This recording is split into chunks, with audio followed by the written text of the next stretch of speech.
Di awal film, kita ditunjukkan kepada seorang wanita yang terjatuh dari gedung, atau gampangnya bisa kita bilang bundir lah. Di sisi lain, ayahnya si wanita tadi baru pulang dari belanjanya. Setelah pulang, ia pun sangat-sangat terpukul karena anak semata wayangnya telah meninggal dan mengenaskan, dan film pun dimulai dengan judul My Little Baby Jaya. Film pun dimulai dengan menunjukkan seorang pria parubaya bernama Lee Won. Lee memiliki kekurangan fisik, supaya kagak pusing aing nyebut nama-namanya ya. Kita panggil saja dia si ayah gitu. Saat itu, si ayah sedang sangat-sangat gembira karena mendapatkan kabar bahwa anak semata wayangnya diterima di sekolah ternama di kota Seoul berkat beasiswa yang anaknya dapatkan. Dengan bangga, ia pun langsung berlari menuju gereja di desa itu. Ia pun memberitahu anaknya yang sedang latihan paduan suara di gereja tersebut. Dan si dedek cantik ini bernama Jaya. Film pun mundur ketika Jaya masih kecil. Ayahnya yang memiliki kekurangan ini tetap menafkahi Jaya dengan berdagang. Saat itu, Jaya juga hendak dipisahkan oleh pemerintah setempat. Namun Jaya tetap ingin tinggal bersama ayahnya.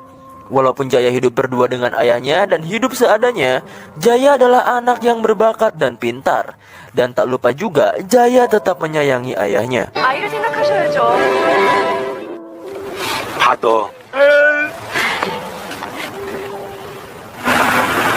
Singkat cerita, Jaya dan ayahnya mulai pergi ke kota Seoul untuk menjalani hidupnya yang baru. Mereka pun menempati rumah yang kecil dan cukup untuk ditinggali oleh 2 orang. Saat hari pertama sekolah, Jaya duduk sendirian.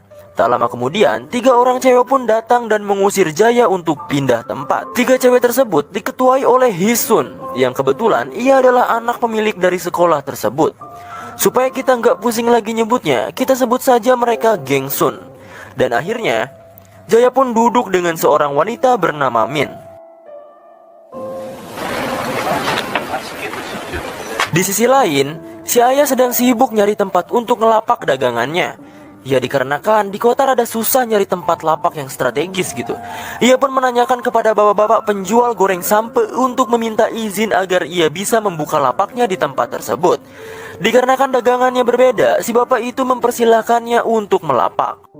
성악하는 사람, 자기소개는 말. Di sekolah, kakak kelas pun datang untuk perekrutan anggota paduan suara.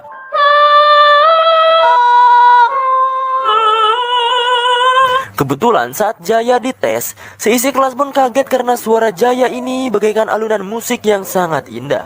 Si kakak bernama Jung pun mulai tertarik sama Jaya dan membuat Hisun iri kepada Jaya. Kebetulan juga Jung adalah gebetannya si Hisun ini.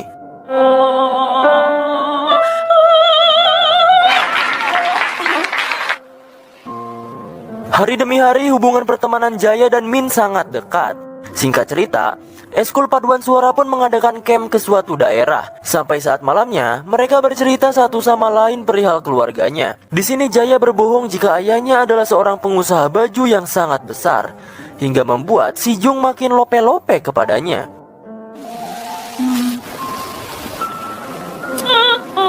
Paginya, Jaya sedang jalan-jalan sambil melatih vokalnya. Tak lama kemudian, datanglah Jung. Ia tiba-tiba bilang bahwa ia suka kepada Jaya. Jaya kaget dan cuma pelangap-longo menunjukkan bahwa dirinya masih polos gitu.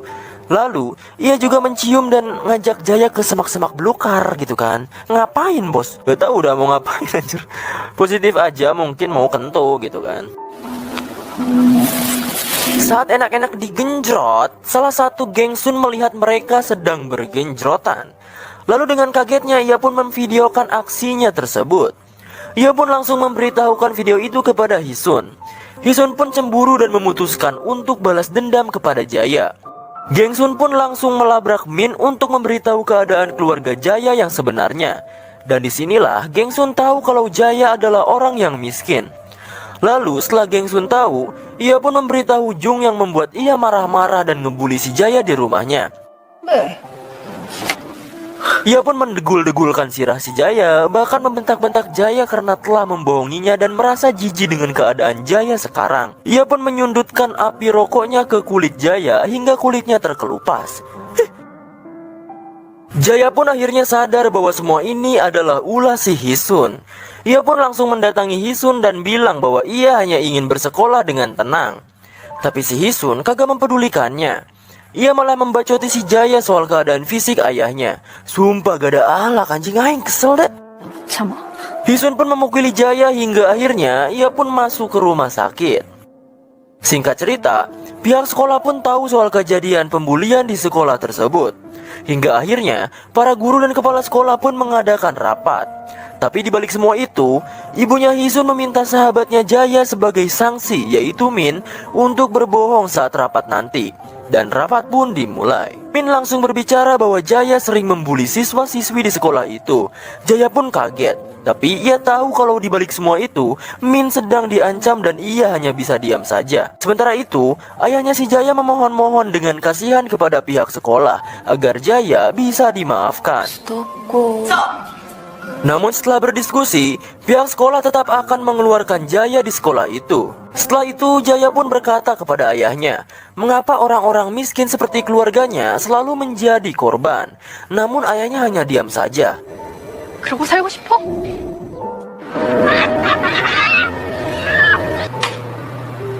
Setelah Jaya dikeluarkan oleh pihak sekolah, ia pun bekerja di Indomaret. Si manajer Indomaret ini baik banget sama Jaya. Bahkan Jaya juga bisa curhat soal masalahnya kepada si manajer ini. Akhirnya, si manajer pun membantu Jaya untuk membuatkan sengketa untuk mengadukan kepada pemerintah setempat. Akhirnya, berita soal pembulian ini menyebar ke seluruh masyarakat dan membuat nama sekolah menjadi jelek. Terutama untuk Hisun dan Jung yang membuat mereka gagal untuk melanjutkan bersekolah di luar negeri. Singkat cerita, tepat saat ulang tahun Jaya, Jung, Gengsun, bahkan sahabatnya Jaya yaitu Min dan lainnya datang ke rumah Jaya ramai-ramai. Bukannya mereka merayakan ulang tahun, mereka malah meringkus Jaya dan memperkaos Jaya bergilir. Min juga dipaksa untuk melihat Jaya yang sedang digitukan. Lalu mereka pun merekam Jaya yang sedang digenjrot. Jaya pun diancam. Jika ia tidak menarik sengketa tersebut, video tersebut akan dikirimkan kepada ayahnya. Karena gak ada jalan lain, dan Jaya juga gak mau hati ayahnya sendiri kecewa ataupun sakit dan kesal, ia pun memutuskan untuk mencabut sengketa itu. Keadaan pun menjadi semakin parah. Setiap malam, selalu ada laki-laki yang menggenjrot si Jaya. Dikarenakan takut dengan ancaman itu, ia pun hanya pasrah saja.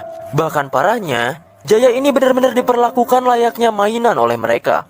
Mereka bebas melakukan apa saja kepada Jaya. Dan anjingnya, Gengsun pun memaksa Jaya menjadi PSK dan hanya dibayar 1% dari uang hasil PSK-nya. Goblok gak tuh? Sumpah dah. 하고 노래도 Pada suatu hari, Jaya pun sedang menghabiskan waktunya dengan ayahnya. Ia bilang kepada ayahnya, gimana kalau kita pulang ke desa aja gitu. Ayahnya hanya tersenyum. Dan ayahnya menjawab bahwa ia sudah terbiasa dengan keadaan kota. Bahkan bisnis dagangan yang ayahnya jalankan lagi di atas traffic atau lagi bagus-bagusnya gitu. Jaya hanya tersenyum karena melihat kebahagiaan ayahnya saat itu. Jaya udah gak bisa apa-apa lagi sekarang. Dan ia hanya mencurahkan isi hatinya ke buku harian. Ia pun ngudu dulu biar enjoy dan gak panik gitu. Setelah itu pun ia langsung bunuh diri seperti di awal film tadi. Singkat cerita, ayahnya Jaya pun mengetahui semua yang terjadi. Ia membaca buku yang Jaya tulis. Ia pun benar-benar kesel, darah tinggi naik, kolesterol, gula darah. Aing juga yang nonton jadi Esmeralda nih. Emosi anjing, sumpah dah. Si ayah akhirnya melaporkannya ke kepolisian. Tapi sayangnya, pihak kepolisian tidak bisa membantunya. Aneh kan? Akhirnya, si ayah udah putus asa dan hanya bisa rebahan sambil menangis. Tiba-tiba, datanglah Min, sahabat satu-satunya Jaya itu. Ia memberitahu lebih jelas soal apa yang Jaya alami. Min akhirnya ngajak geng Hisun ke tempat yang sangat sepi. Ia meminta mereka untuk meminta maaf kepada keluarga Jaya. Tapi Hisun malah jor-jor wae alias tidak peduli dan malah tambah songong gitu. Tiba-tiba saja, ayahnya Jaya pun datang dan menyeborkan air keras kepada geng Hisun. Bebengetan si Hisun pun dan gengnya pun jadi bejat alias remak, jadi hancur karena air itu gitu lah. Bok lah anjing. Ayahnya Jaya pun berhasil meringkus pria-pria brengsek yang sudah menjejali rudal kulit kepada si Jaya. Mereka memohon meminta maaf, tapi karena nyawa gak bisa dibayar sama cuman ngabacot maaf doang gitu kan. Akhirnya si ayah menyiksa mereka satu persatu dengan boneka patung manekin yang biasa ia pajang di dagangannya. Mantap gak tuh coy? Tapi si ayah tidak membunuh Jung. Jung dibawa ke tengah danau. Di sana, dengan sangat kesal, si ayah langsung menyuruh Jung untuk menelan kail pancingnya, cuy. Ia pun langsung mendorong Jung agar tenggelam seperti ikan. Anjir. Misi balas dendam si ayah pun selesai. Dan sekarang ia pun membunuh dirinya sendiri. Karena kebahagiaan satu-satunya juga sudah tiada, yaitu si Jaya sendiri. Dan film pun tamat.